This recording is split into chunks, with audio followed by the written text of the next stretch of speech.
One of the first videos I ever made was a 30-minute reflection about the TPK I just had. Now, this was almost more for me and for my players as an apology for them, and a way to work through what I was experiencing then and to figure out what I did wrong and what I can do better. And it's TPKs are rare, but when they happen, or just character deaths in general, when they happen, you want to know what to do next. I've seen a few videos on TPKs, and the consensus with most of them, it's okay to stop things there. You don't have to figure out something immediately, nor should you. So stop the session right there after it's a character death or whatnot, because people need time to digest that. And you need time to figure out what's going to happen next. Players' fun should come first out of anything. And if your other players have a problem with what that player chooses, then, well, it's about them. It's about the players. I think it's a hard line to balance, because some people are going to say there needs to be stakes. Because, if there's not, then what's the point of having encounters? And I think, the reason why you play video games isn't... If the game stopped and you had to, that was your last opportunity to play the game once you died in a video game, then, unless it's like a roguelike where you're meant to start from the beginning, that would be an experience that only a few people could enjoy. And yes, that does dictate certain decisions, and I think my players certainly changed how they approach encounters after that TPK. But there are other ways to signify danger and to give players a challenge without killing them, because our point is not to punish the players. Our point is to challenge the players and root for them. From what I've seen, most players don't want to have an antagonistic relationship with their dungeon master. The dungeon master isn't there as an obstacle. They're there to give the players options and then see those options fulfilled by realizing that into a story and a narrative.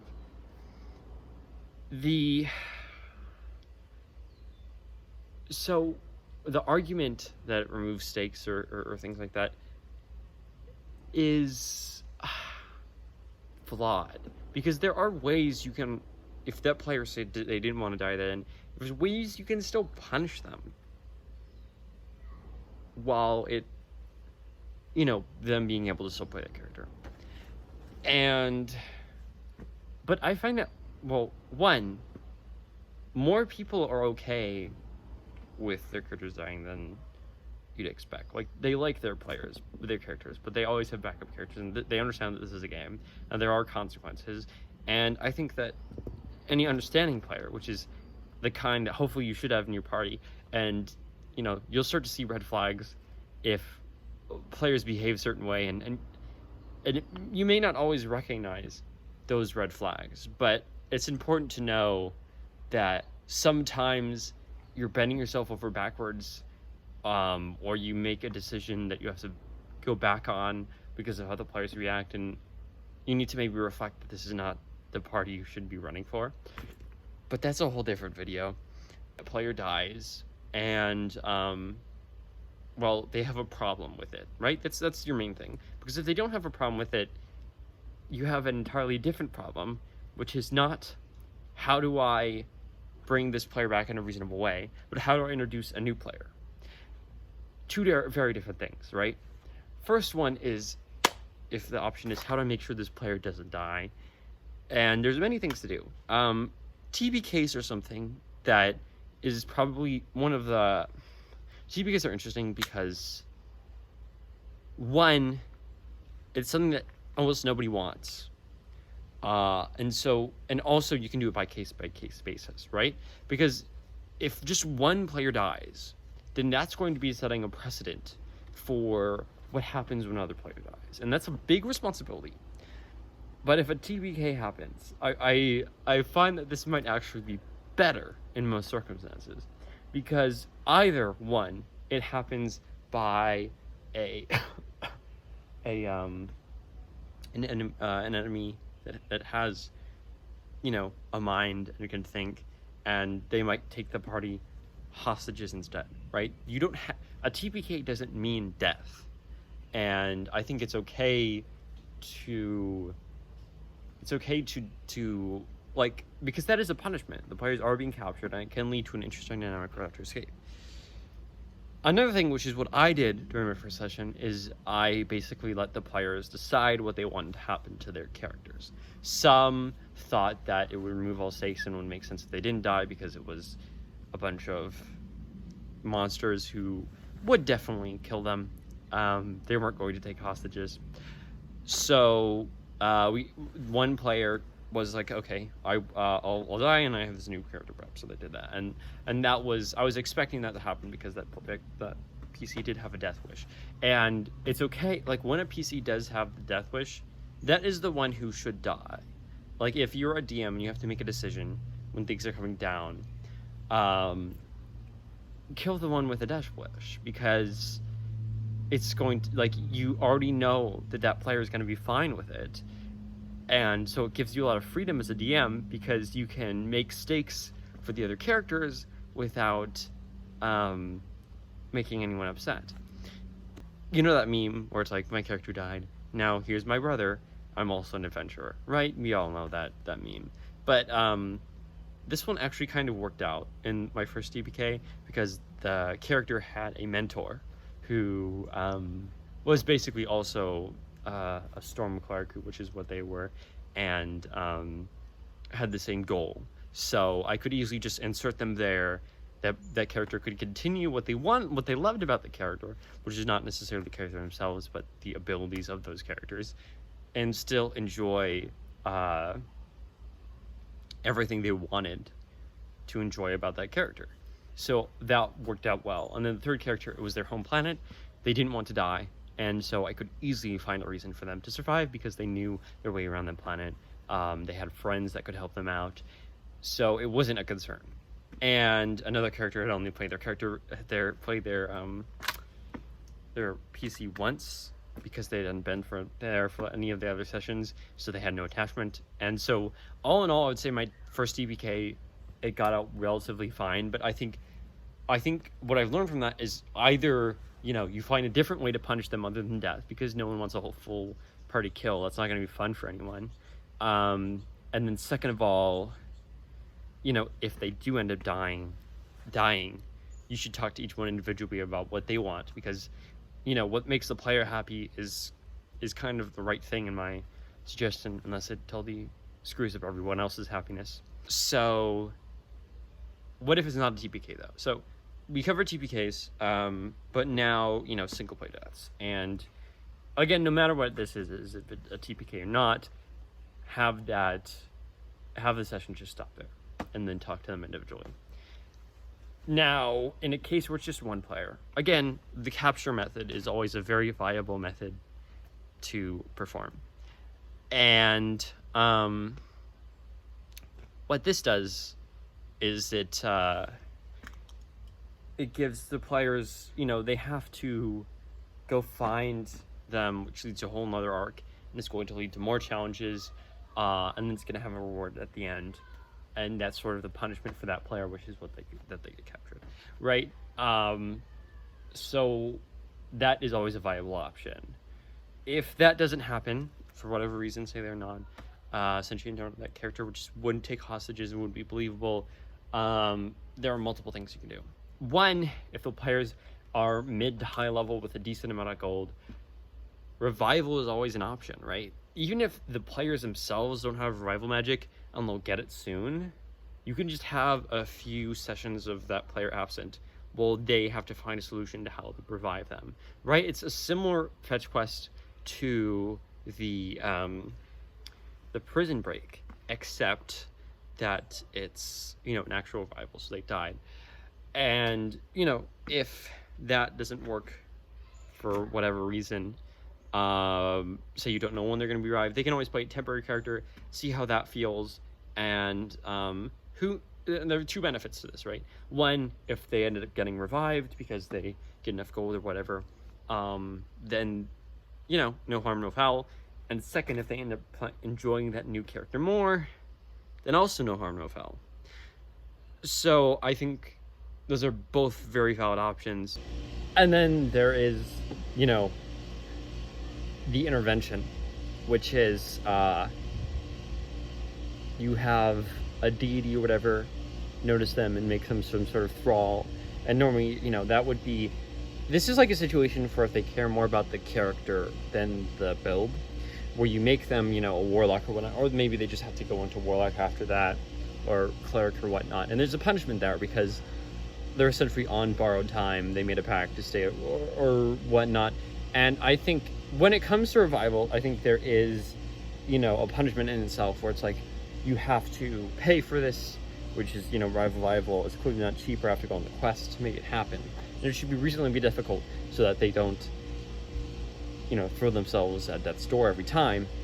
All of these should be reasonably difficult because, again, we talk back to the people who's like, there has to be risks, and I think there does have to be a threat of death, just in any, video game. If it, you don't always play life on easy mode, for lack of a better term.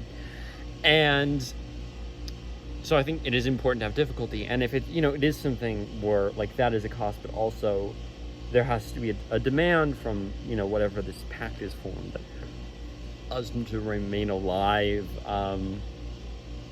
You could have a whole plot about it where maybe they're haunted by this maybe, protectors of, like, you have like Raven Queen clerics who or followers who, kind of hate revival magic in general, and you have sort of protectors of that veil, right, that go after them. So you have this continued nuisance that keeps coming out from the campaign.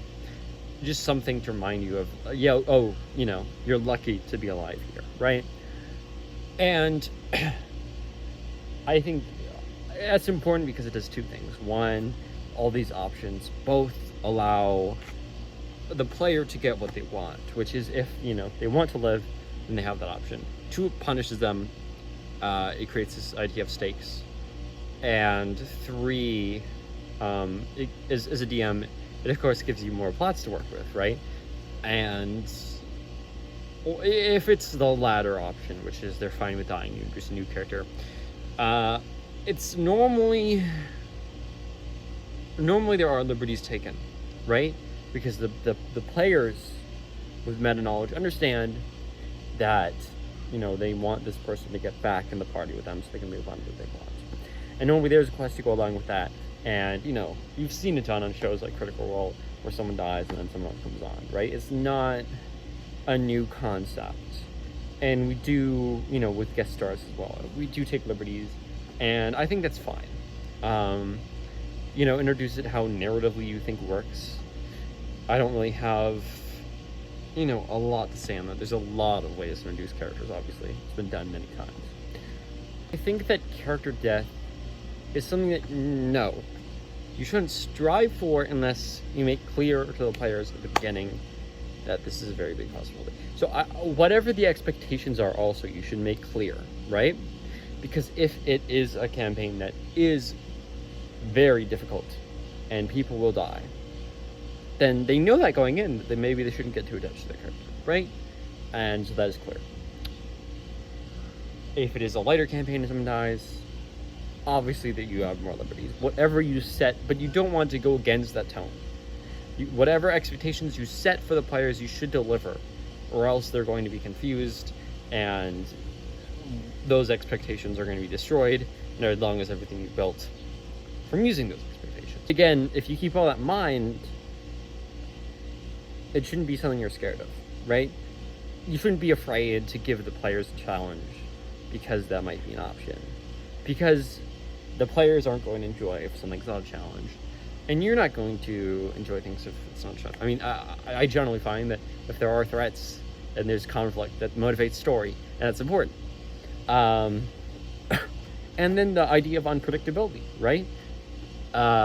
What's one of the biggest unpredictable things that could happen is if a player dies, right? It could lead the story in a whole new direction that you didn't plan on happening before, and it could lead to wonderful emotional moments and story beats, which can be memorable and greater than whatever was originally planned for the campaign. Also, you can always plan ahead, right? And first of all, by doing things like we talked about, which is, having maybe revival options ready or side quests ready if a player should die. And even if it's better if it's related to their backstory or whatnot, so it makes more sense. But also, you can just make contingencies. One thing I did, one thing I've seen done is, like, say a player gets like an amulet, and when they die, what it does is it maybe, let's say, reverses time back an hour and gives them a second chance.